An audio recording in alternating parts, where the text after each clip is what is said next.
7 দশক পর স্বপ্ন পূরণ, নিয়ন্ত্রণ পাওয়া গেল নিজেদের ভূমির। এবার ফাত্তা-2 মিসাইলকে সবার সামনে আনলো ইরান।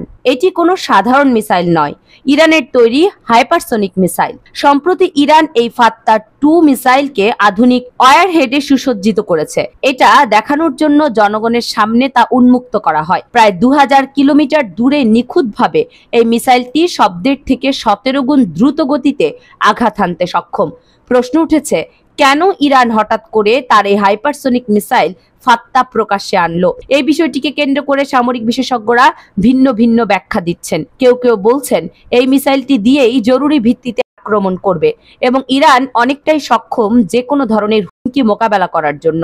জনগণকে আশ্বস্ত করার জন্যই তারা এটা করেছে। তবে এক্ষেত্রে ভিন্ন মত হলো যে এইবারই প্রথম হাইপারসনিকের যে গ্লাইড ভেহিকলস রয়েছে সেই মিসাইলের সংস্করণও কিন্তু ইরান প্রকাশ্যে এনেছে এবং ইরান যখন তার হাইপারসনিক মিসাইল ফাত্তার গ্লাইড ভেহিকেল ভ্যারিয়েন্ট প্রকাশ্যে এনেছে, ঠিক একই সময় হিজবুল্লাহ কিন্তু থেমে নেই।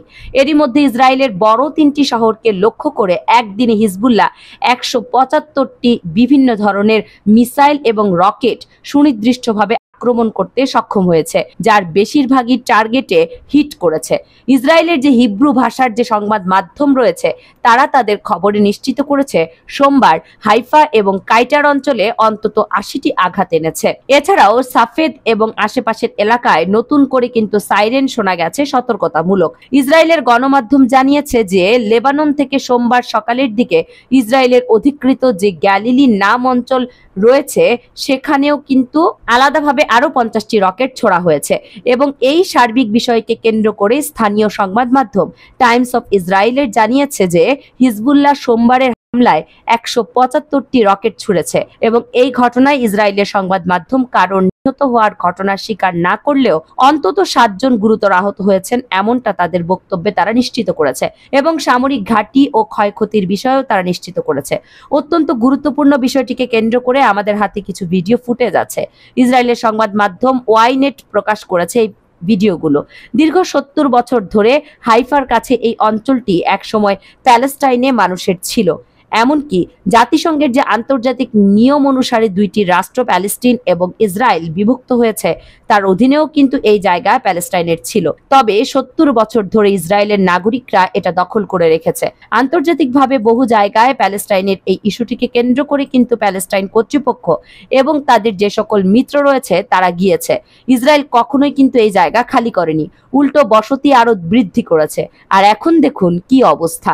এই হামলার কারণে এখান থেকে ঘরবাড়ি ছেড়ে পালিয়ে গেছে ইহুদি সম্প্রদায়ের যত লোকজন ছিল সবাই। এখানে কিন্তু তারা আর থাকতে চাচ্ছে না এবং এই জায়গাটাকে তারা নিরাপদ মনে করছেন না। টেকনিক্যাল ভাবে বলতে গেলে দীর্ঘ 70 বছর ধরে যেগুলো আমরা খালি করতে পারিনি এখন খালি করে আবার পুনরুদ্ধার করতে পারছি এবং গাজা উপত্যকায় যুদ্ধ শুরু করা থেকে শুরু করে আজ পর্যন্ত যুদ্ধ চালিয়ে যাওয়া এই সকল ক্ষেত্রে কিন্তু ইসরায়েল এবং নেতানিয়াহু একক একটি প্ল্যানই ছিল গাজা উপত্যকায় হামলা করে এবং যত বেশি সম্ভব গাজা উপত্যকার মানুষকে সেখান থেকে বিতাড়িত করা। আর বিতাড়িত করলে জায়গা খালি হবে, নতুন করে জায়গা দখল করা যাবে। আর এটাই কিন্তু ছিল নেতানিয়াহুর পরিকল্পনা এবং সেই জায়গায় তাদের যে লোক রয়েছে ইসরায়েলের লোক তাদের কিন্তু বসতি করবেন এমন ছিল পরিকল্পনা। এমন জিনিসও কিন্তু শোনা যাচ্ছিল যে গাজা উপত্যকার ভূমধ্যসাগরে যে কোস্ট লাইন রয়েছে সেখানকার যে সকল অ্যাপার্টমেন্ট গুলো রয়েছে এবং যে সকল সম্পত্তি রয়েছে সেগুলো লিজের মাধ্যমে বা সেগুলো বিভিন্ন ধরনের ডেভেলপারের মাধ্যমে ইসরায়েল তার নাগরিকদের দেবে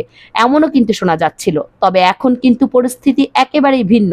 গাজা উপত্যকার মানুষ প্রচুর কষ্ট সহ্য করেছে, আহত হয়েছেন, নিহত হয়েছেন, তারপরও কিন্তু গাজার ভূখণ্ড ছেড়ে যেতে রাজি হননি, এখনো তারা যাননি। অথচ ইসরায়েলের উত্তর সীমান্ত থেকে বলতে পারেন ইসরায়েলের প্রায় 99% জনগণ সেখান থেকে চলে এসেছে এবং কোনোভাবেই উত্তরাঞ্চলে হিজবুল্লাহর মিসাইলের ভয়ে সেই জায়গায় আর তারা ফিরে যেতে চায় না। তারা পরিষ্কারভাবে বলে দিয়েছে দরকার পড়লে দেশ ছেড়ে চলে যাব, তারপরও ইসরায়েলের উত্তর সীমান্তে সেই জায়গা আর বসতি করব না। দেখুন, এটাই ইসরায়েলের একটা পরাজয়। এই যুদ্ধের সব থেকে বড় পরাজয় হলো এটা, কারণ তারা চেয়েছিল আমাদের বিতাড়িত করতে আর তারাই বিতাড়িত হয়ে গেছে।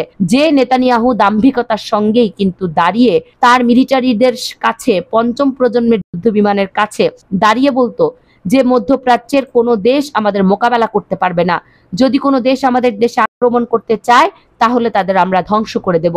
নেতানিয়াহু কিন্তু হুঙ্কার দিয়ে কথা বলতো। আজকে সেই নেতানিয়াহুই হিজবুল্লাহ ড্রোন হামলার ভয়ে বাংকারে গিয়ে লুকিয়ে রয়েছে। খোদ ইসরায়েলের সংবাদ মাধ্যম নিশ্চিত করছে যে নেতানিয়াহু এখন কোনোভাবেই মাটির নিচে যে বাংকার রয়েছে সেখান থেকে বেরিয়ে আসছেন না।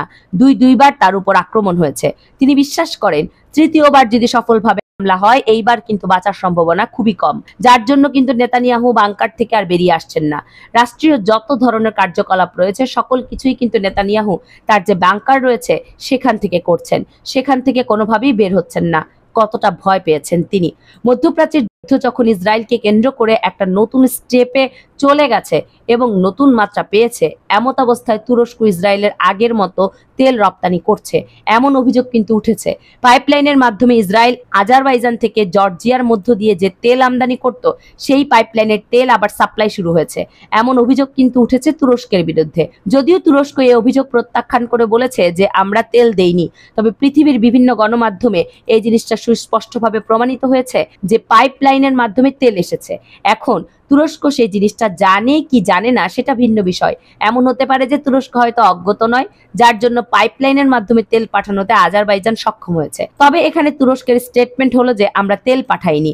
আজারবাইজান, জর্জিয়া এবং তুরস্ক তিন দেশের মধ্যে লাল কালি দিয়ে এই যে পাইপলাইনের দাগ রয়েছে বা ম্যাপ রয়েছে, এটাই হলো বাকুস হাসপা নামক পাইপলাইন। 1999 সালে 18 নভেম্বর তুরস্ক, আজারবাইজান এবং জর্জিয়া দ্বারা স্বাক্ষরিত আন্তর্জাতিক চুক্তির মাধ্যমে বিটিসি পাইপলাইন প্রতিষ্ঠিত হয় এবং ইসরায়েল তুরস্কের একেবারে শেষ সীমানা থেকে ভূমধ্য সাগর থেকে তেল আনে। ওই অংশটি তুরস্কের যে বোটাস ইন্টারন্যাশনাল এসএস কোম্পানি রয়েছে তারা নিয়ন্ত্রণ করে এবং তুরস্কের অনুমোদন ছাড়া কোনোভাবেই এই পাইপলাইন থেকে এক ফোঁটা তেলও রপ্তানি হতে পারে না। কন্ট্রোল তাদের হাতে। সুতরাং এই জায়গায় তুরস্ক যদি এই স্টেটমেন্ট দেয় তেল কি করে রপ্তানি হয়েছে আমি জানি না, আমি অবগত নই, এটা কিন্তু বিশ্বাসযোগ্য নয় এবং এই দায়িত্ব তুরস্ক এড়াতে পারে না। বিষয়টা হলো তুরস্কের প্রেসিডেন্টের প্রতি প্রচুর ভালোবাসা ছিল মানুষের এবং রেসপেক্টও ছিল। তবে গাজা উপত্যকার যুদ্ধ এবং বর্তমান ইসরায়েলের বিরুদ্ধে যে সমীকরণ, এই জায়গায় তিনি কিন্তু কাঙ্ক্ষিত যে গুরুত্বপূর্ণ ভূমিকা সেটা পালনই করেননি, বরং তিনি চুপ থেকে তার যে দায়িত্ববোধ সেখান থেকে অনেক দূরে রয়েছেন এবং এখানে কিন্তু হতাশও করেছেন তাকে যারা ভালোবাসত তাদের। বিষয়গুলো ক্রিটিক্যাল, তবে সত্য কখনোই কিন্তু আমরা উপেক্ষা করতে পারি না। সত্য সত্যই এবং আমি মনে করি ব্যক্তিগতভাবে এটা জানান দেওয়া দরকার ছিল, যার জন্যই কিন্তু নিউজগুলো গুরুত্ব আকারে আপনাদের কাছে আমি উপস্থাপন করি। বাকি সকল কিছু কিন্তু আপনাদের উপর, আপনাদের মন্তব্যের উপর। দর্শক, এ বিষয়ে আপনাদের কোনো কথা থাকলে তা কমেন্টস করে জানিয়ে দিবেন। কামরুন নাহার, রাখি, কেয়ানার মিডিয়া।